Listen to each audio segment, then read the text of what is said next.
So I see 1, 2, 3, 4, 5, 6, maybe 7 over there. Do you live in here? Yeah. You do. So do you stay here then, sometimes? I stay here. So 2 of you or 3 of you sleep in here? Sleep there. Okay, so 3 sisters sleeping in this tent. And clearly these people are economic refugees. Do you normally park right here, or? Yeah, I think it's for a couple of reasons. Number one, someone left their Wi-Fi open. I literally would prefer to live in my car in Venice than in a mansion with a swimming pool overlooking the city anywhere else. I live in the only town where there's no homeless. We have no homeless. Even if you just got a tree and a tarp under it, that is your home. What else should we look for?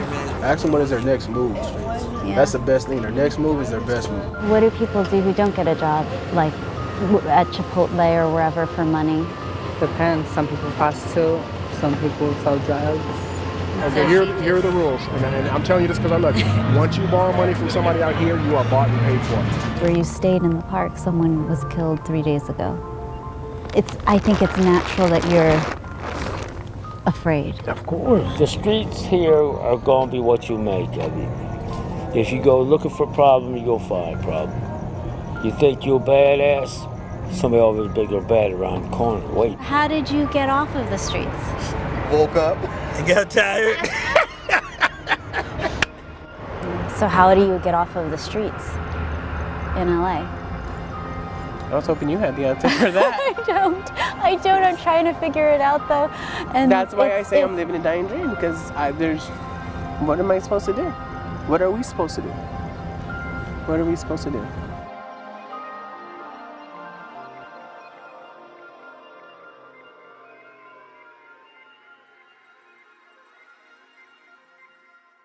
This is the L.A.Times map where they counted the homeless. The individuals are all red dots. The tents and makeshift shelters are little yellow dots, and then the vehicles are all purple. So here we are, a lot of red dots. Do you stay here? Temporarily. For the time being. How long have you been staying here?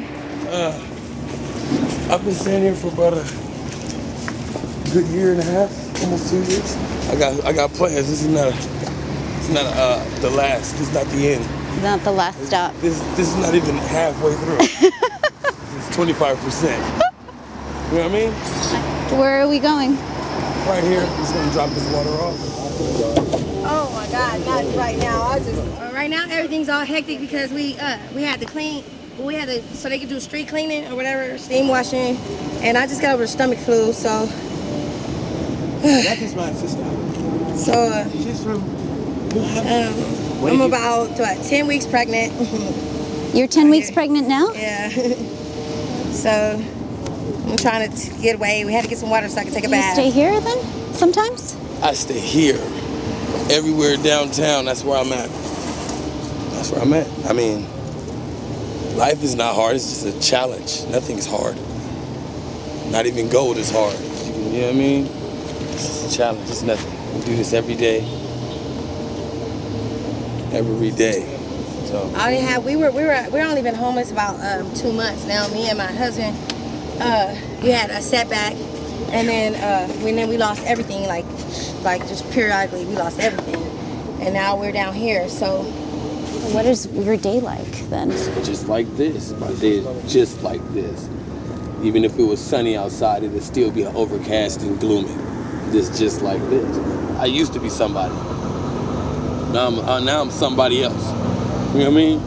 So I have a high school diploma and a college degree. They're looking at us like we're homeless. You don't call it homeless, you call it houseless. I'm houseless because I don't have a house. Homeless is a state of mind. I'm not damn homeless. What are some of the options that you have right now? Live. Just wait like a cheetah in the tall grass. Just wait. Just wait. And as soon as I get my opportunity, I'm pouncing. All right, Kali. Thank you, Lisa. Thank you. Thank you, brother. We'll see you again. Yeah, I'll be What's right your back, name? brother. Okay. Bye. Thank you. Thank you. Oh, you look fresh. Do you want to go this way? Okay. So we're on Venice Boulevard and Ellesmere, and we're counting all the trailers that are around here. So I see 1, 2, 3, 4, 5, 6, maybe 7 over there, 8, 9, 10, and 1 that's coming maybe to park right over here. I just see coming down. Hi, excuse me. Hi, how are you? I'm well. We're doing a story on trailers parked here. Okay. Do you mind if we talk to you, or? Sure. I'm with the L.A.Times. L.A.Times, Yeah. wow, that's big. I wish Is I'd known. I would have. Well, we saw you kind of coming around the bend. I was like, I wonder if there's another trailer. I wonder if he's gonna park. Do you live in here? Yeah. You do? Yes. Okay. And do most of the people who park here live in their trailers, you think? If you see any trailers on Venice, people are living in them. Where are you coming from? I moved here from Cincinnati, and my friend he lived here his whole life. We all worked together, and then worked like full time, and then we were like, all right, this is a cheap option. We're gonna make like enough money to justify a place. It's not a bad situation though. Save a good amount of money, and it's really enjoyable in a lot of ways. Except there's 3 of you in here. Well, you really get used to it. I mean, in college I had 4 people in one tiny little square of space, so it's not that much different. So I get to move around. And you just park in different places all the time, or is this kind of one of your main spots? I mean, there's like a certain set of rules to avoid street parking and all of that, but we've lived with this thing from down to Long Beach all the way up to here. Yeah, it's everywhere. I heard 30,000 people are actually homeless, and I guess 10,000 live in their vehicles. That makes sense. And even like normal people that I know that I've worked with live in their cars. At a certain point, most of the employees at my business were living out of their cars. Yeah. So it's like the working poor, and then they go home to their vehicles or RVs or mobile homes. It's not sad, but I mean, it's like so you can make a certain amount and have an apartment and afford to eat and afford to do other things. Has anyone ever, like cops or anyone ever knocked on your trailer? Cops more than anyone else. Really? Saying you can't park here. You can't park here. It's all right. Do you get used to the swish of cars going by? Yeah. It was kind of like being on a boat, it's the vehicle's rocking back and forth, and then after a while you don't have seasickness anymore, and you just fall right asleep. I love that. You look at the numbers in the census, people living in their vehicles have doubled in the last 2 years. When you walk the streets and you see and talk to people who are living in their vehicles, who are just trying to get by and cut costs. Start your day? Yeah. Where does your day start? We would gym, workout, shower, and then hang out before work. Are you working tonight too? Yeah, till about 4. Do you work at a bar? Yeah, I'm a bartender. Oh, okay. Cool. Oh, this guy was living. This is a little cute one. Oh, here's your bus. Are you going to Venice? Yeah. So nice to meet you, Rory. Nice to meet you. Take care. You too. See you around. Okay.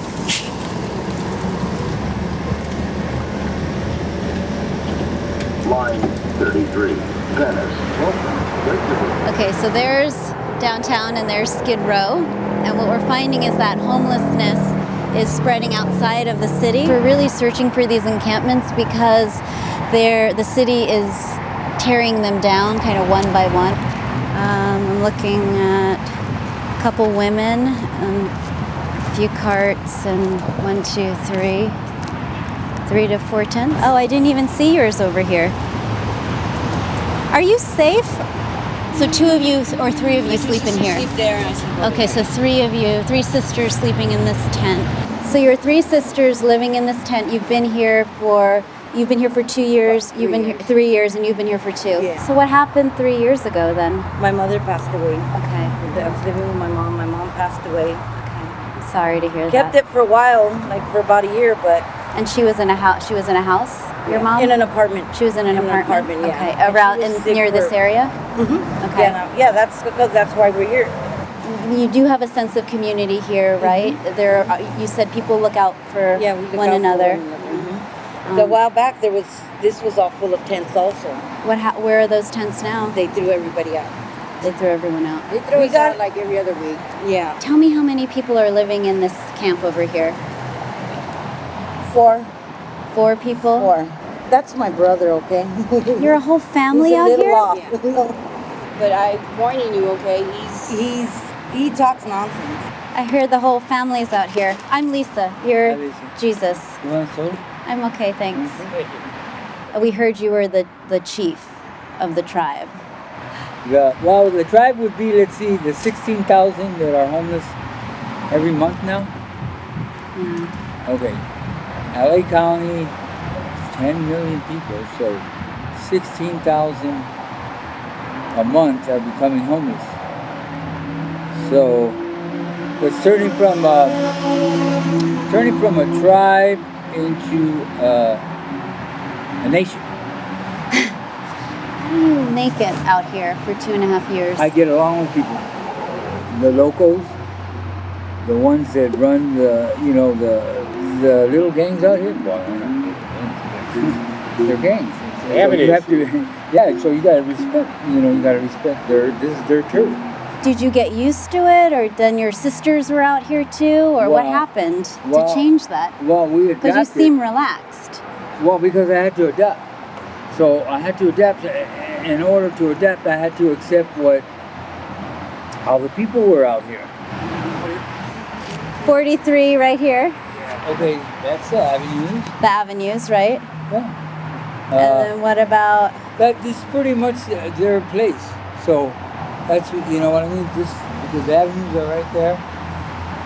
And they don't hassle you over here because your sisters are over here. You have some friends over here. No, we get along with them. Yeah, you have to, right? Survive.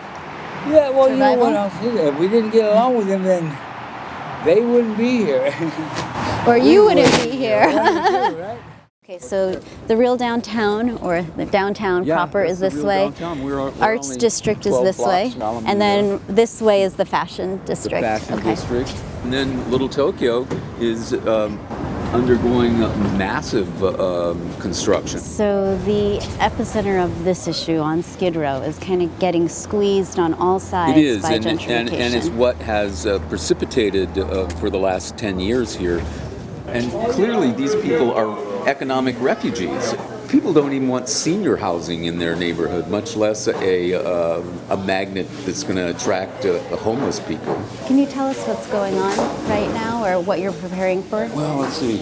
We're pretty much wrapping up with food prep, and we're going to be serving in about 15 minutes or so. We serve 800 to 1,500 meals. This is one small critical response to this problem. And are we even getting close to addressing that? Oh, I think we're far from addressing systemically. I think the human thing to do would be to provide services right now to everybody that's sitting on the streets. They're in a state of denial. They won't admit that giving people services where they are is really important. Can you explain how all the services are concentrated in Skid Row? The vast majority of services for homeless men, particularly, are located right down here on Skid Row, and they have been for more than 50 years. So we're presering life. You've been here for 45 years. Right, well... There is something about the infinity of this There problem. is, and it's going to go on, and we don't have any retirement plans, but, like I'm leaning against the counter because my legs are, I have a bad back, and my legs are bad, and my wife is worse, so we're getting up there. I'll have my 70th birthday in March. God, I never thought I'd live that long.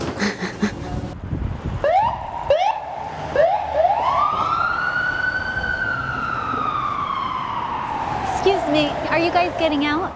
How long were you guys in there? 2 years. 2 years? Yeah. And you're just walking out right now? Yeah. I got the smut. She has a cigarette. All right, give her the $1. I'm Lisa. I'm Bonnie. Hi, Bonnie. Bonnie? Bonnie, nice to meet you. Who are you? Mamas. Mamas? She won't bite you. She won't. I'm a little afraid of dogs. She won't hurt you. She's a service dog. I'm autistic. Okay. And I'm also epileptic. That's why I have. My husband got arrested in San Bernardino because a guy attacked me. Now he's doing 180 days. And I ain't got nowhere to go right now. How long have you been here? 3 weeks. So you've been sleeping out? Do you ever go to Skid Row? No, my husband doesn't want me down there. Okay. And he told me, he says, you stay over here by the jail till I get out. And he don't get out until December 31st. So you're gonna stay here until December? I ain't got nowhere to go. And then they were trying to put me in a female shelter. But I have seizures in my sleep. She has to be in the bed with me. Do you go and visit him every day? Every weekend. Every weekend. So then what do you do during the week? I sit here.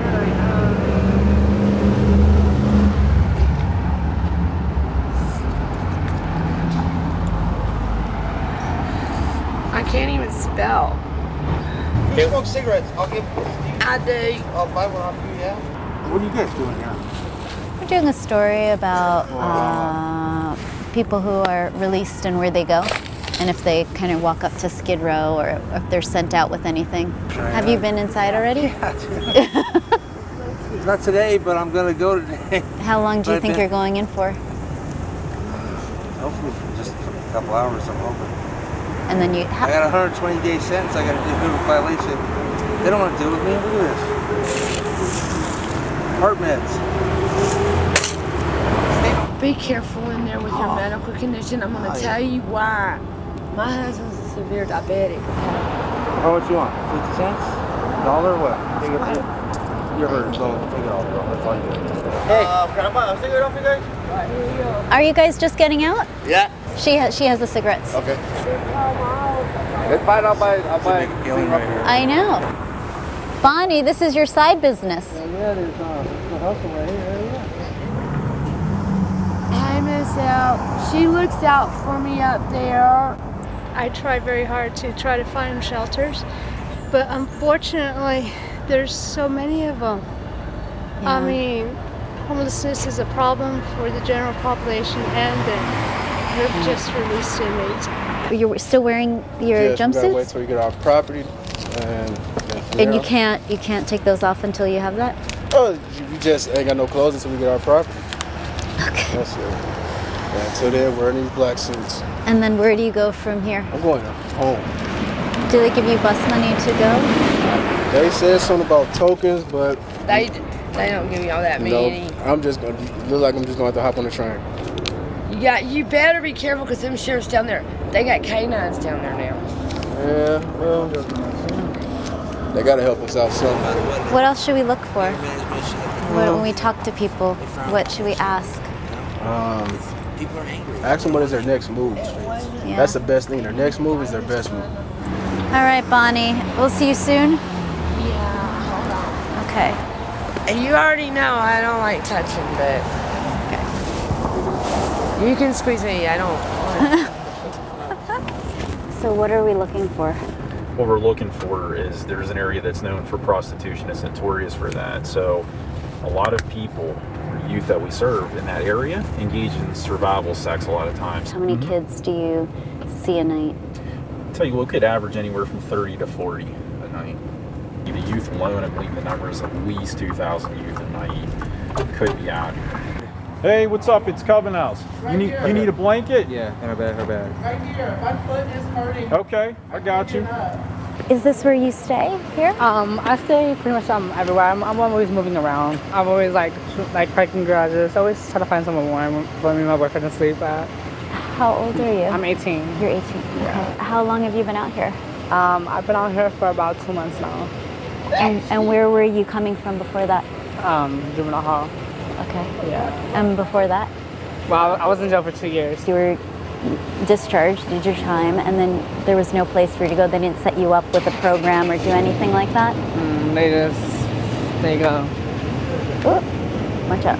But I mean, I came out here because it's easier here because I'm transgender. So How is it easier? because there's more support out here. I mean, this is the LGBT community is Hollywood. So you spend the day at the LGBT center and showering and doing and hanging out. Yeah, we pretty much go there every day, just all day. Get on Facebook, eat, shower, get some clothes from their closet. Do what we gotta do. Apply for jobs. What kind of jobs are you looking for? I applied for at Chipotle, L.A. Fitness, the Shop House. What do people do who don't get a job, like at Chipotle or wherever, for money? Depends. Some people prostitute, some people sell drugs. It all depends. It's different. I mean, out here, you gotta hustle. You gotta do what you gotta do to survive. Because, like I tell people, it's me, myself, and I in these cold, hard streets. How are you doing? In pain. Careful, careful, careful. In pain? Yeah. That never stopped me before. Yeah.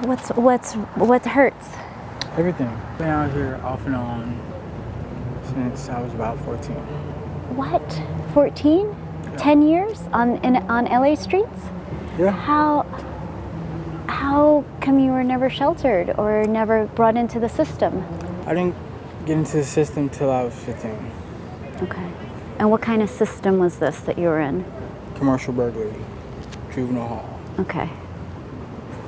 For the people who say, why don't you just get off of the streets then? I have no work experience at all. And due to when I was 11 years old, I was shot twice in the face. In the face? Right here and right here. One bullet came out right here, and the other one's still in there. I couldn't walk, I couldn't talk, I couldn't do anything.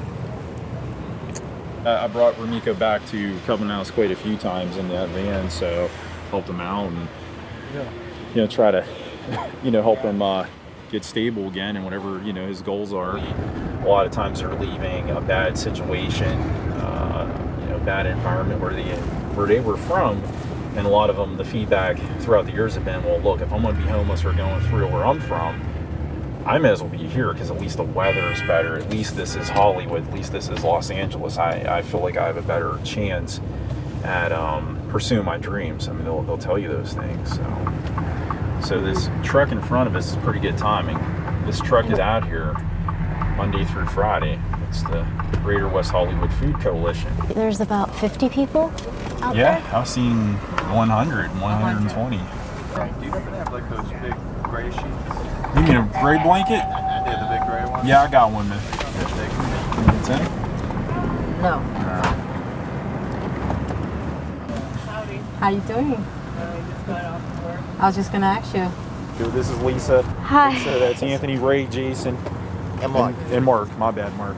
So I see him each and every night. I help him out. And how long have you been out here?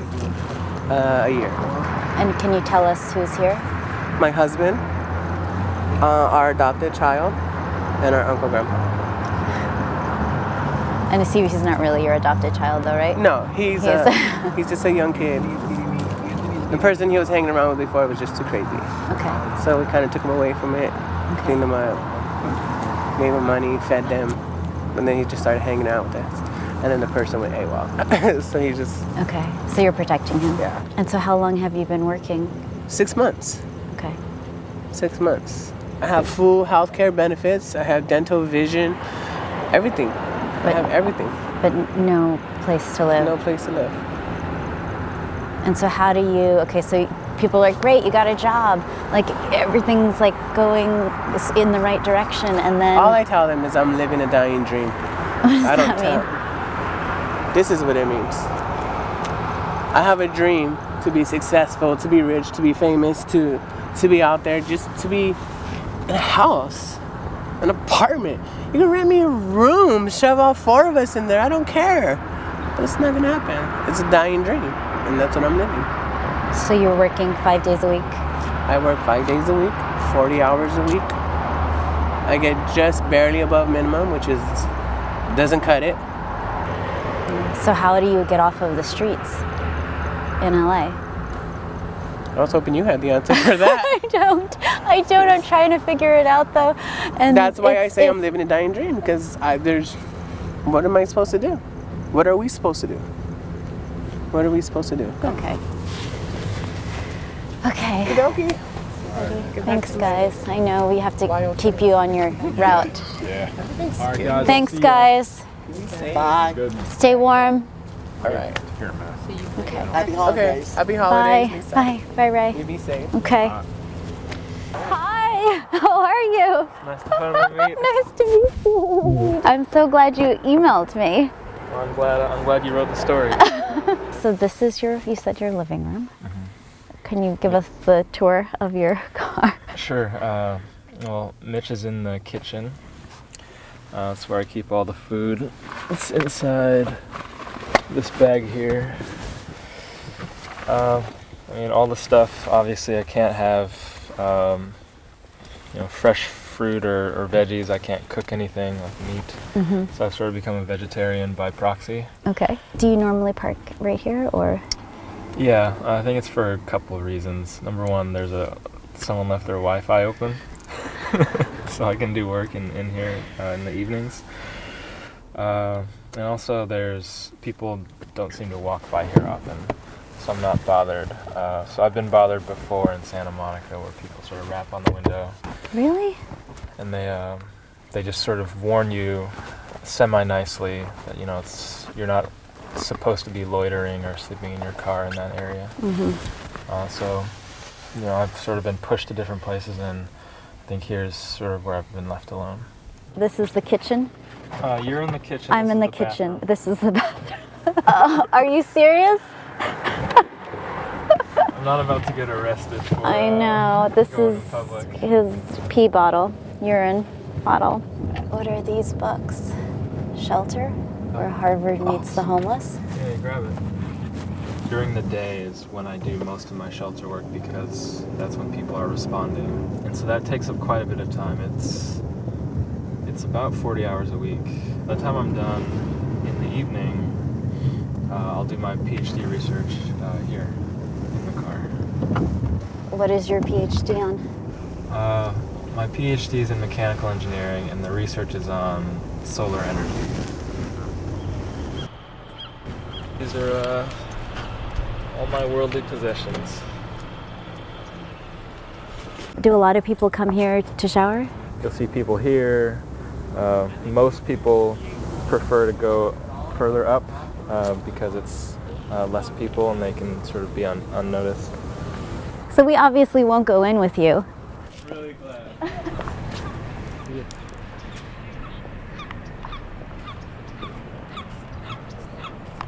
Hey, that was a quick shower. Yeah, it's super cold. So you've been doing this for a year. And this is the first time that you're gonna say I'm publicly homeless. Your parents don't really know this? They know about it on a superficial level. They would worry. Yeah, they would worry. I mean, you're in LA, it's a big city, right? Yeah. You're on the streets. I think when you're faced with paying tuition for your dream job, or living in a car for what you would think is temporary, then it's pretty obvious that I think homelessness can be a result of rational decision making under extreme duress. You can't have a place to sleep and food to eat and tuition. Then you sort of realize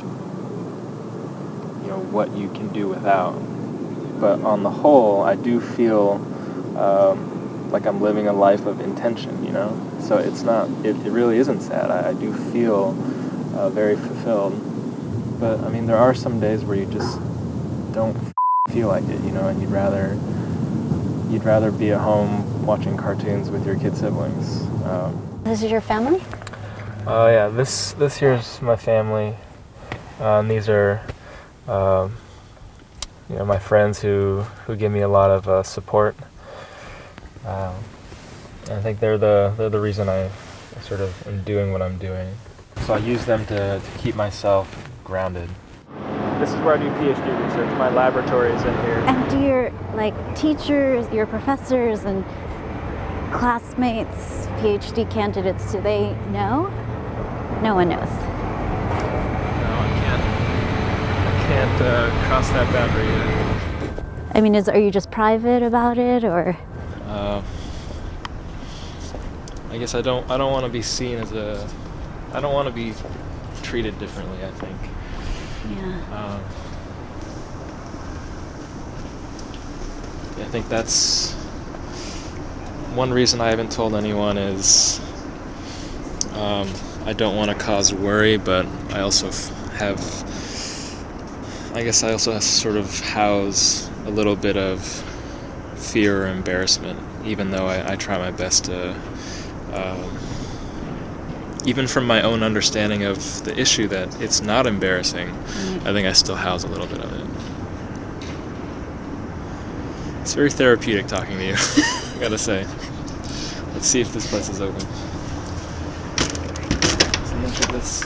This is the Student Activities Center. There are people who are sleeping in here. There are people who are sleeping in their cars, in the parking lots. So what will you do for the rest of the day? Well, I'll try to organize more shelter meetings, take some phone calls about it. I think there's a lot of different aspects of the shelter that have to move along, but I cannot wait until we have the first resident go to UCLA and graduate. I think that will be a really exciting moment for me personally. Wow. I'm glad that you live your life with intention. Well, I like to walk. You don't see everything unless you walk it. Okay, it's Friday night on Skid Row. Does it matter that it's Friday night, or is every night like? Well, over the last year, it seems like every night is a problem. And you've been out here for 17 years, 17, right? well, now 18. Tents over here stay up all day. There's unfortunately, risks. they stay up, even though they're not supposed to. They stay up all day.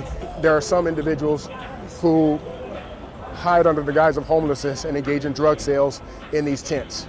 These are individuals who are able-bodied, could go home anytime they want, and they just come down here and prey on the people. There's a couple of them that are actually homeless. But you know that, so unless you can't arrest them unless you see unless I see the crime. them dealing. And people don't understand that. You know, people always go, well, why don't you arrest the drug dealers today? I have. Our fellow officers have over and over. If you smell that smell, that's a very, very dangerous smell called spice. Yeah. Is she okay? Yeah. Okay. Just waiting for the ambulance, yeah. Okay. All right. Spice is the worst thing that could have hit Skid Row in years. I thought it was going to be meth. Downtown LA, gentlemen. Downtown LA. If you don't mind, yes, it does. can you explain to her what spice is and what it does, if you don't mind? It's not for people with weak minds. It's not for humans, actually. Really, it's on not. The thing, it said it's not for humans, but they smoke it, and that's why people walk around here and going crazy and look like tarantulas and stuff, because it's not for humans. It's synthetic. And what they do is each different brand has a different kind of chemical in it. You can smoke some spice and be in this catatonic state with one brand, and you need meth to pick you back up. Then you can smoke another brand and you could be standing in front of a city bus breakdancing, waiting for it to run you over, or fighting with 4 or 5 people at the same time. Before, when it was just mental illness, we can deal with that really, really, really easy. There are people who we were able to talk off of 2-story buildings. Hey, Joe, put your clothes on and come down. And they'd be like, is that you, Joseph? And they'd come down because it's me. It's just these drugs, you know, it just takes over their mind. It's not like homelessness nationwide. We know nationwide what the attributes to homelessness are. Let's be real. I'm gonna say disenfranchisement. I'm gonna say lack of jobs. I'm gonna say a recession, poor education. I'm gonna even throw in a little racism, okay? I believe there are a lot of people that are behind the curve because of racism. But in this 50-block radius we call Skid Row, the majority of people that are out here in these streets are not here because of those reasons. It's because of addiction. And that's not vilifying them. As you can see, I have a great relationship with them. And they love me because I am honest. I've heard that you have 3 days. If you go into Skid Row, you have to get out within 3 days or else you're not getting out. That sounds like a good statistic, because especially if the person coming in is a drug addict, that first day, they're actually going to try to get help. They're going to see the craziness out here and go, I cannot stay in these streets. Yeah. The second day, they're going to get stressed out. The third day, they're going to say, you know what? Let me try this crack again real quick. Because I can't take it. I can't take the stress. And now they're stuck here forever. We have a serious raise in crime right now. Let's just talk about my area of Skid Row. Right now in Skid Row, year to date, last year, from last year to now, we have about a 71% increase in robberies. That's huge. We have a 73% increase in aggravated assaults. And we have a 91% increase in rapes. And the rapes are happening, a lot of them are happening right in those tents that we see. This is the outer courtyard of the Midnight Mission. The people that are in here because they don't want to be out there. But sadly, because the criminals have become more emboldened with the relaxing the laws, hey, how you doing? They come back and forth as they please. They use the restroom to try to sell drugs. Once again, that is not the mission's fault. The missions are calling us every day to try to help them, but we can arrest one person and they'll be out in 6 hours. And so the message being sent is, nothing's going to happen to me if I come and victimize these people. Hey, beautiful. I couldn't find you today, but I'm gonna keep looking. We found her. I didn't find her. I'll find her. I'm gonna check Crocker again tomorrow. We found her. Oh, good. Tell her she is not in any trouble. I just want to talk to her. All right. Hey, sir, pack this up right now. You know there's no hustle. But I will. Okay, whoever's it is, I need it packed up. Okay. No, and the reason why is, if it was just that, I'd be, okay, I'd have some mercy. But I also know that sometimes they hide cocaine and heroin and they use that as a guise to sell drugs. Yeah. You know you guys can't hustle here. You gotta shake the spot. Okay, hold on. Excuse me, ma'am. You mind if I look at that real quick? Oh, come on now. Oh, no. Now, this is actually legal. Because there's no residue in here, this is legal. But there's a freaking drug program right here. And they sell, these are people, able-bodied young people who could be in college, getting a student loan. Instead, they stay out here all day long and sell not just crack, but the means for people to destroy themselves. Hey, you don't have to run. These are legal. Here. We're in a public space. Here you go. Hey, what's up, young lady? Officer Justin. Hi, young lady. She stay at the Union. Okay. She's not familiar with Skid Row. Okay. Here are the rules, and I'm telling you this because I love you. Okay. Don't borrow money from anybody. Okay. Once you borrow money from somebody out here, you are bought and paid for. Exactly. Get everything you need. Don't look at my face because I'm an ex-celebrity. Oh yeah, don't show her face, please. You Use. can show mine. Hey! Hey, brother. God bless you. Good to see you. The missions have everything you need as far as food and clothes. But don't borrow money. If you get one of these guys trying to say they're trying to help you, be careful because a lot of times it's a trick. Crystal all the damn time. But usually they're trying to trap you so they can get you working on the stroll. Because human trafficking is real here. Prostitution is real here. And all they got to do is get you hooked, and it's a wrap. You have no idea what's going on inside these tents. Giant. Well, I know what's happening in the tents because I would sit up on rooftops for hours and hours and observe. And so I know that guy right there sells weed. I know the guy there was a guy in a tent next to that white tent that sold crack cocaine and methamphetamines. My friend Iris, sweet lady, I won't give her a real name, but I remember she was clean and sober for about 2 years. And she came down here to celebrate her sobriety with me. And I told her, I said, baby, I'm proud of you, but you got to get the hell out of here. And she says, no, I got to go downtown and I got to tell these folks about peace on San Julian. She walked right here. She walked right here and told somebody about her sobriety, and some drug dealer / addict walked up to her and blew crack cocaine in her face. And she never left Skid Row. She overdosed about 6 times after that in a tent that was right next to the orange tent. I haven't seen her. I'm worried about her. My friend Lena Diggs, a 76-year-old woman, died right there. Died unfortunately like an animal. She's a human being, but she died in garbage right here because of this environment. We couldn't see her, so we couldn't save her. I came here to save lives, not to stand by and watch people die. As you've been walking by, have you been seeing people you've arrested? Oh, absolutely. I'm sorry, man. I apologize. Oh, that's all right. No so sorry. Oh, how you doing, sweetheart? Didn't mean to bump into you. Yes. Have you seen people you've arrested? Most of the people that shook my hand and hugged me, I arrested. Really? See, here's the thing. You can be a police officer without being a jerk. See, the people here know that when I do my job, it's not because I hate them or I'm trying to ruin their lives. It's because I'm trying to help the community in my own way. They know it's not pretty, but they understand my heart. I could have easily been stuck with a shiv or a hypodermic needle all these years. There are people out here who hate me, but these people even have my back when that happens. You know, and that's the beautiful thing. That's the beautiful thing. I can't see myself working anywhere else. I really can't.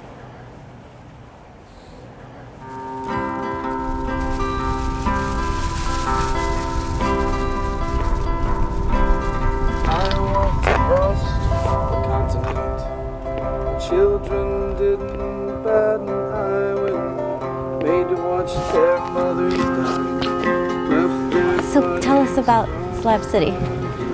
Well, it's just a lot of travelers, all convening because it's the nicest weather in the country for one thing. I just come here for the winter. This is my 4th winter out here. And where are you from otherwise? I'm from South Carolina originally. I've been living in NorCal, growing pot actually, legally, for a few years. So now I just bought a purple bus and I'm traveling. So I'm on the road again. Are people like squatting here, or is it camping, or what do they call it? It's all free land. You mean no one? You mean no one owns the land? I'm not sure exactly. I've heard different stories. And it feels like a real community, like in the sense that, like, okay, houses, like here's the street, here's. Yeah, I mean, there's the internet cafe, there's a breakfast club where you can, and there's open mic nights. What was this? This was some structure. You can look at the old, old layouts of Camp Dunlap, and I think this was like a commissary or something. This was like a mess hall, maybe. So wait, this is why it's called Slab City, because of these slabs of concrete. Exactly. Stickman. I'm Lisa. Lisa, nice to meet you. They call me Stickman. Hi, Stickman. This camp here is getting designed so this will be a solid roof right here. I'm building out of just odd materials. I have no money. I don't have a job. I'm disabled. I don't get a check. I make walking sticks. I don't know if I've got any handy. Oh, here's one. Oh my God, I find really cool pieces of wood and clean them up. When did we get here last year? Thanksgiving? Yeah, because I picked you up. Yeah. I was What do you mean you picked him up in the desert? I was just driving through the desert on the way here, and he was just walking with his buggy and his dog. So are you settled here now? Is this home for you? This is home. I've been traveling since the 80s. I've been through all 48 states. I've hitchhiked most of them. I've lived outdoors. I'm between 4,000 and 5,000 outdoor sleeping nights. And I think because Slab City is what it is, I don't really feel homeless anymore. I do have a home, for sure. So this is my little bus. Just got it. It's a little mini bus. This is my buddy Scotty. He's crashed out. Yeah, well, technically, I guess by law, I'm a homeless person, which is fine by me. I don't mind the term. I'm just homeless, less often than some people. No, I don't know. I guess everywhere is my house, really. So I don't. The term is just, it's a misnomer, but I don't mind it. It doesn't really bother me at all, Right. Got some free dog food for some of the other traveling kids. Oh, Little Bear can't eat this stuff. It hurts his tummy. It's got corn and stuff. And this is it, pretty much. Yeah. And in your travels, have you found other places like this? There's a few that are sort of like this, like Taos. The Mesa in Taos is similar. Mm-hmm. It's a little more on the grid. It's different. This is the freest place in the country for sure. Okay. As far as just, you can do what you want, and people do what they want out here. It's pretty wild. Yeah, that guy's really cool too. The guy just went. Yeah. Jack Two Horses. Jack Two Horses, Slab City resident. Hi, how are you? Well, I'm Lisa with the L.A.Times. Okay. Yeah, I've been living out here 4 years now. You're going up for re-election? Yeah, I was done with it, right? I was done with it this morning. I'm hitchhiking into town. I see on the bulletin board an amendment to the Mag, you may stop it. An amendment to the bylaws that I don't agree with. So I need to stay in this game and fight against this. Did you win? I'm not sure yet. The new directors are for resident, Builder Bill and Robbie. For directors at large, Baloo and myself, Wyatt. This is a whole bunch of crap. I don't know, this place is... This isn't supposed to happen None here of it is. in Well, you know Slab what? City. That Camp East Jesus is buying 36 acres, and I'm the first one getting kicked out. I'm going to be the first one evicted out of Slab City. As soon as East Jesus buys the land that my camp's on, they're going to tell me to move. I want to steal the box. And now I got to move somewhere else, and I got to move on the property that this board might Okay, so now we have to possibly seal the box, and the box remains sealed. There goes the last free place in America. So the only place where you can come and sit and no one's gonna tell you to move. Try that anywhere else. Try that anywhere. Just go stand somewhere and see how long you can get away with it. Eventually, someone's gonna come by and tell you gotta move. Yeah. You can't post up here. Here, you find yourself a spot no one's got and it's yours. Wow. So when you move here, you drive around, you find yourself a tree or a spot you like, no one's got it, you park, then you find some rocks, some bottles, some old cans, some tires, whatever's on the ground, and you build you a border. Now once you build a border up, Slab City recognizes that as your own personal property. Okay. And they just say you can do whatever you want inside that spot, no rules. Like I tell my friends, I live in the only town where there's no homeless. We have no homeless. Even if you just got a tree and a tarp under it, that is your home. Okay, check this out. The economy's crashing, I'm in San Francisco. Yeah. I get a house sitting job. So I got 2 weeks in this house. And I'm figuring out what I'm gonna do, because when this owner comes back, I'm gonna be homeless on the streets of San Francisco. That's not a great place to be homeless. No. So I went to Google and typed in very crazy things and really got really good information. So I typed how to live for free and hit enter on Christmas Eve, and all these links to Slab City came up. So I went through every photo log, every video, every travel, everything I could about Slab City. The sun's coming up. Now it's Christmas Day. I go straight to Craigslist.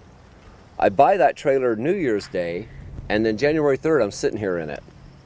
I had to do it before I talked myself out of it, you know? Yeah. So I did it all in less than a week. And I moved down here not knowing anybody, not knowing how to run solar, not knowing anything about composting toilets. I had no clue how to live off the grid. And it was a little scary, but And now the grid has found you again. You know what? It's upsetting. It's changing everything. It really is. Because once an entity gets control of this place, this is what I like about it, is nobody controls it. Nobody controls it. We all police ourselves. And you know, basic law is respect everybody's camp, and then you get by fine. But here's this monstrosity I built. First thing I built. This is all the junk I found on the ground.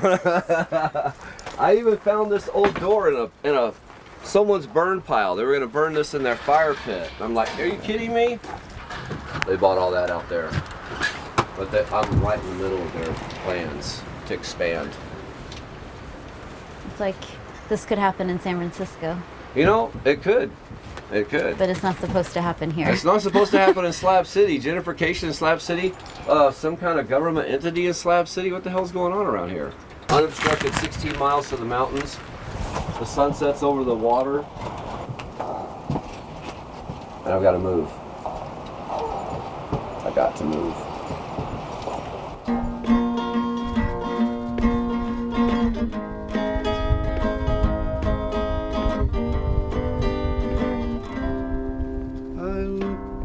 How long have you lived here? 3 months. Okay. Where are you from, Andrew? From Wales, a long, long time ago. Long time ago. Have you been traveling your whole life? I put it this way, I've worked from Key West right up to the Aleutian chain, or actually beyond the Aleutian chain, all across the country. You've seen a lot of America that a lot of Americans don't see.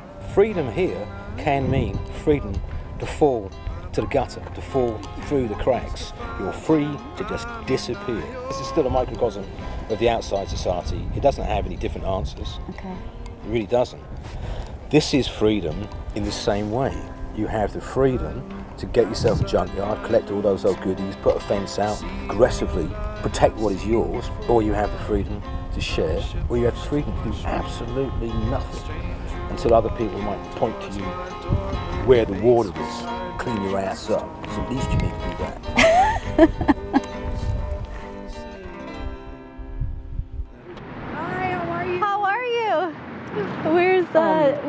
Jesus and Pat and Jesus everyone? is over there. You mentioned before about where you were, sorry. Oh, in the bathroom? Do you know the code? Oh, it's okay. No, it's okay. We would just like this. We would either put a stick in here where it's sticking out so that the door wouldn't lock, or we would put one on bottom. And this is where we set up our bed, right here. And we had mats. We had these mats that we lay down. We put all kinds of mats down first and tarps on bottom, and then we would put our blankets on top. And the three of us slept right here to keep warm. And believe me, it was cold because, you know, as you could see, those are open. Like even now, this is all wet. Yeah, in here. and it would be worse sometimes. We had to clean it real good, you know. And then at 5 o'clock in the morning, we'd get up, and so we could be out of here before 6 o'clock, before anybody, you know, they start jogging here 5:30, 6 o'clock. It was just me and my sisters up at first. And after a while, we had everybody knocking on the door. There was even guys were coming and staying in here. They were freezing, you know, and everybody would try to grab a blanket, cuddle up. There was people laying right here, and I was like, told my sisters, oh, they're gonna get us caught. We should probably be heading to the shelter too. So the last time that I saw you, we were both not wearing sweatshirts. We were True. in t-shirts, and it was end of Summer. October, I think. Oh, was it the end of October? Yeah. We were told that we would be getting housed by January. But I asked Monica the other day, and she said, I don't think it's going to be January, but hopefully real soon. I'm hoping it'll be before March, before right, they before close they close the shelter. Yeah. I don't know if you heard about the kid that got shot. Yeah, somebody Is killed his son. he's dead? Yeah. Oh my goodness. Yeah, they shot him in the head. They came here and They came here? yeah, in his tent and That's is this it? Yeah. This is the Yeah. this Yeah. it?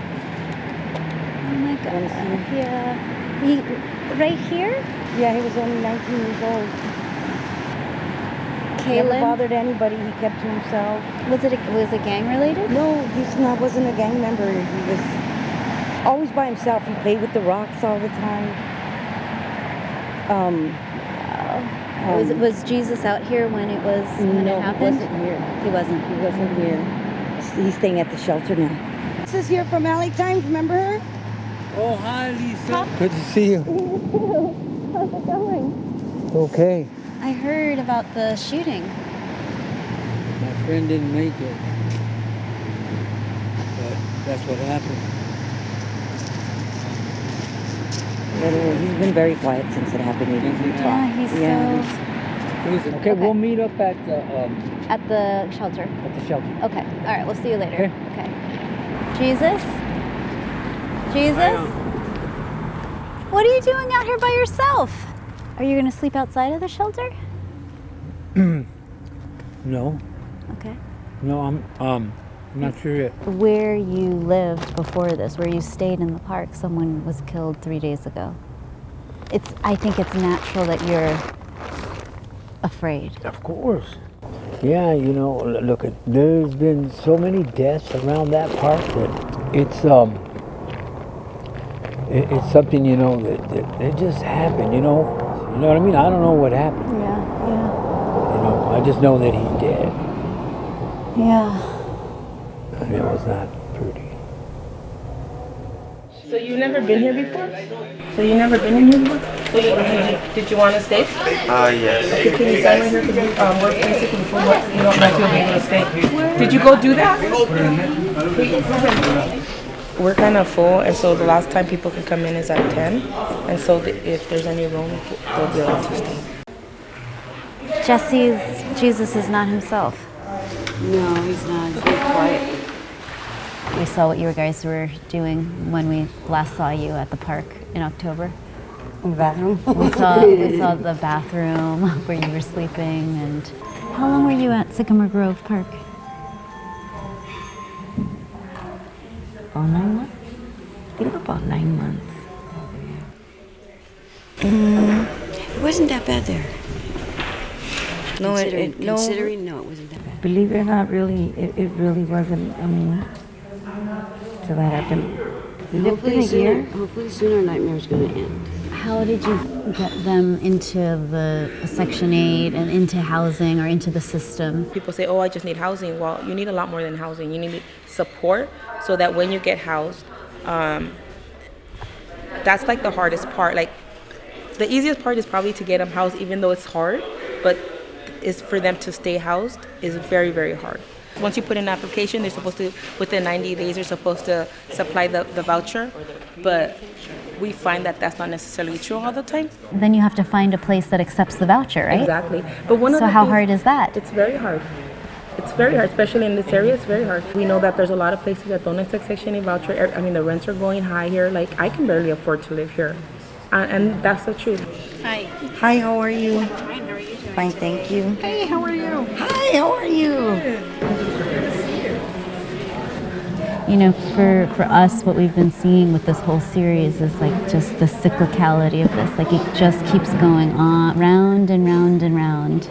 And it's like a revolving door. And believe me, you don't want to be out here like some of these people think we do. So it doesn't sound like it's going to happen anytime soon.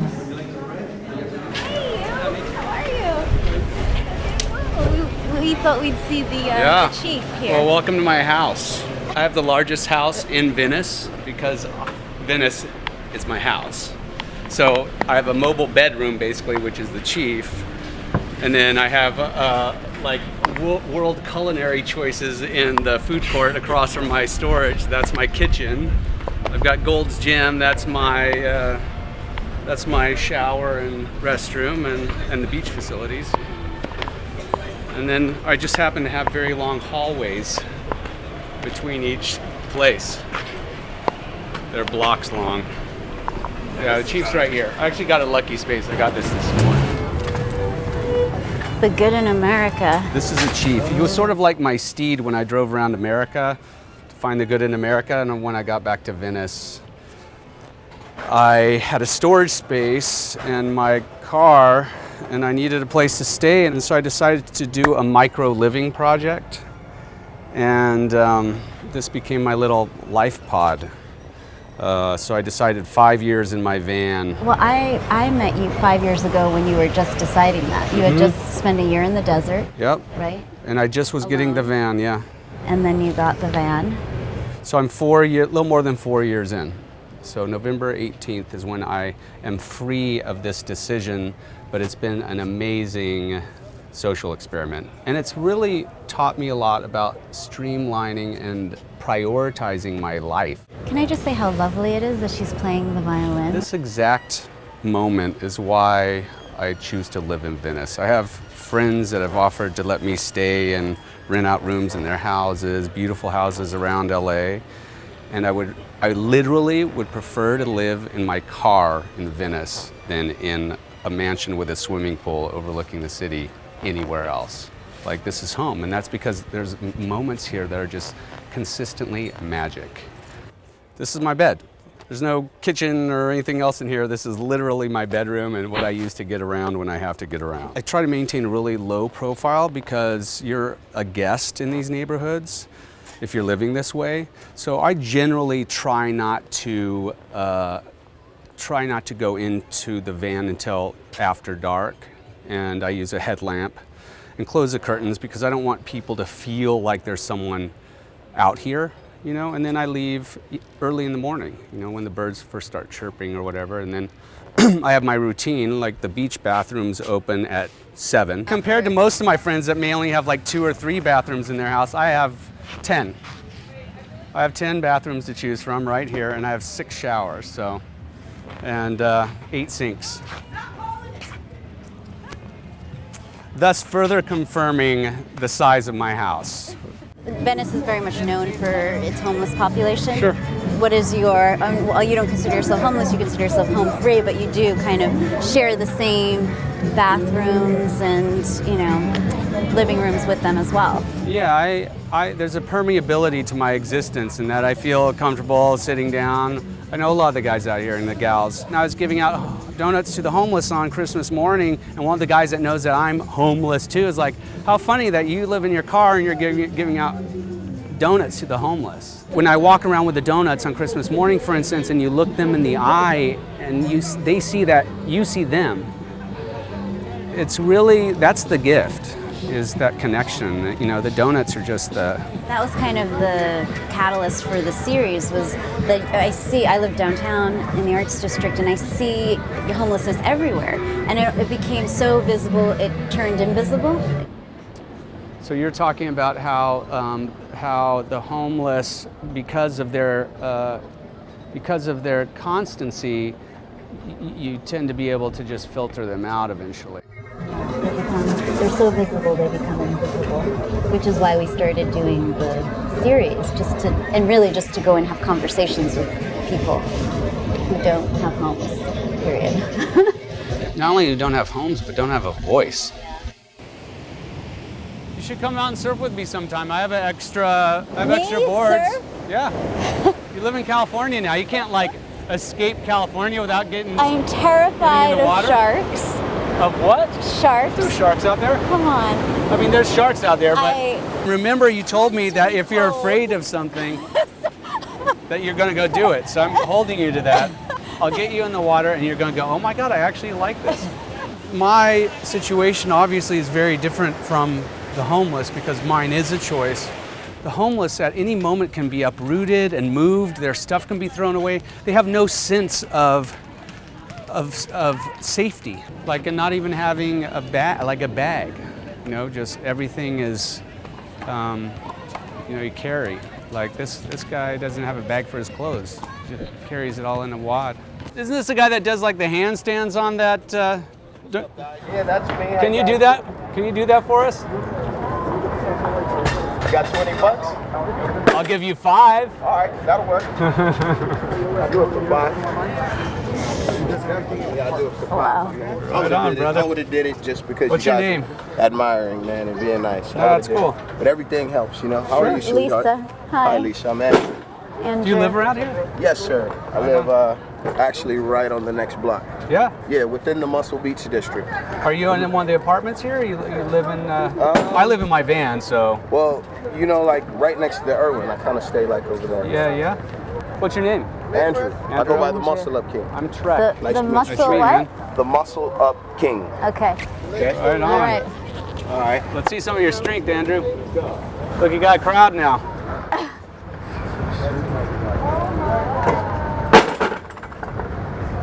Nice job, dude.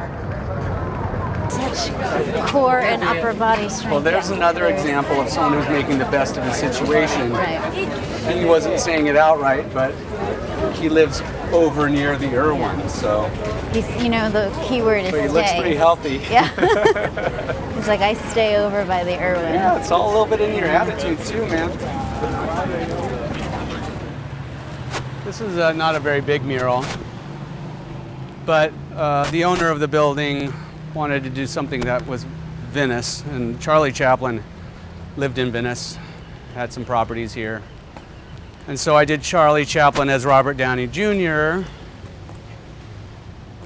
with Smile, because Charlie Chaplin wrote that song, Smile, Smile when your heart is aching.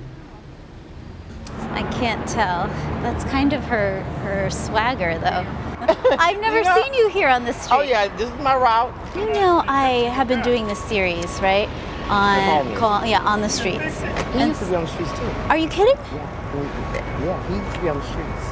I'm Lisa with L.A.Times. I'm Odell. Yeah, L.A.Times. And I was saying how Wanda used to come by through my alleyway, and my gate would be up, right? It was when I would work a lot at home. And we would just talk, and she'd be like, do you have any recyclables today? And so it made me, one of the first sounds in the morning that I hear is the Alfredo coming through on with his shopping cart. He comes through my dumps. He comes in the morning. He got a job. I know, at the gas station. Right. I know. Wanda was just telling me that you also used to be on the streets. Oh yeah. And now, for a long time, on Skid Row? Yeah. That's how you know me. And so how did you get off of the streets? Woke up. I got tired. I'm almost woken up. Hey, I'm almost waking up. I still have my family, I don't know. I think because I went to jail and when the riots and stuff jumped off in jail, and then I finally, it dawned on me, that God didn't make man to live in no cage. And not only did God pick me up and dust me off, But not only did I get a job, but I worked for myself. I couldn't work for nobody anymore. I worked for myself for what, about 9 years?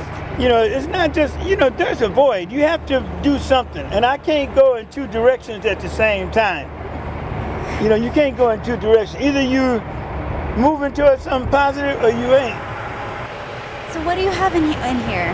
Because you recycle every day. These are plastic, bottles, cans. I cleaned up this guy's recycle today and he gave me this and $2. And so then you go to the recycling. Yeah. And then how much does this? Maybe about $20. $20? If that. I know a lot of guys like Pepper who have their spots, right, where they have people who save the recyclables for them. You know a lot of people around there. Do you have like your people who you go to all the time? I know you look under my gate a lot. Yeah, but see, that's Pepper's turn, so we say. But is that's also kind of the economy, right? If we're thinking about it, like how do you, if you can't get off of the streets, but you need to make something, to have some kind of means, right? But you know what? It's sometimes, I mean, it's bad because a lot of people don't like to go and recycle because of what other people do. I can understand that too. But then, you know, I feel like it's legal. I'm not taking anything but something out the trash. Yeah. So are you close to then being off of the streets then? I mean, you have your family, but you said you were going through some kind of mental health services to get into the housing? Yeah, and started my SSI. Because actually, I shouldn't go. I don't really have a mental problem, but I do have medical because I have arthritis. My legs is bothering me now. You know, that's why I walk like that. And this looks like this one's swollen now because I walk too much, and I don't need to be doing this. Mother was alive. She bought the L.A.Times every day. Really? Wow. Oh yeah, my father, everybody likes the L.A.Times. Even in jail. Is there a big subscription in jail? Oh yeah, well you know what it is in jail? They like the what is it? The Business, Love Is, and California. Oh, that's interesting. Yeah. I'll let them know.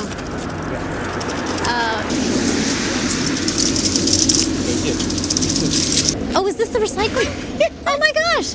Can we go in and film with you? Yes! We have been wanting to do this. Hold on. You got it?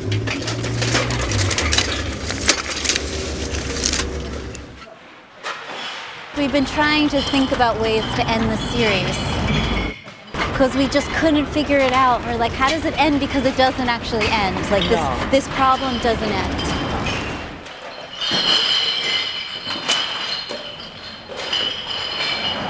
You don't look happy. You don't look happy. How much? I'm glad this is over. 22 and some change. This is why we started the series. It's because of you and Alfredo and Pepper are my neighbors. You guys go over there? No, not yet. But you guys are my neighbors, and I see you on a regular basis. And just because you don't have a home where you pay rent or a mortgage to doesn't mean that you don't live in the Arts District or Skid Row or wherever in between. I like how you said that. You're my neighbor. You are. I see you. I used to see you more than I would see, the person who lives right next to me. Really? Yes. But anyway, I'll see you in the alley. Okay. Okay. When I come back. Pepper, I was just talking about you all day. Don't do that. It's bad luck. My name's Pepper, Mayor Skid Row, okay? The streets here are going to be what you make of it. If you go looking for problems, you go find problems. You think you're a badass? Somebody always bigger or bad around the corner waiting for you, okay? You can gain a lot more by smiling a good morning. Who would ever thought this beautiful queen right here? Look how gorgeous she is, living in a house like this. A homeless person with nothing. We're like family. It's not what you got. It's what's inside. And how you use what's inside. She's still gonna be my wife someday.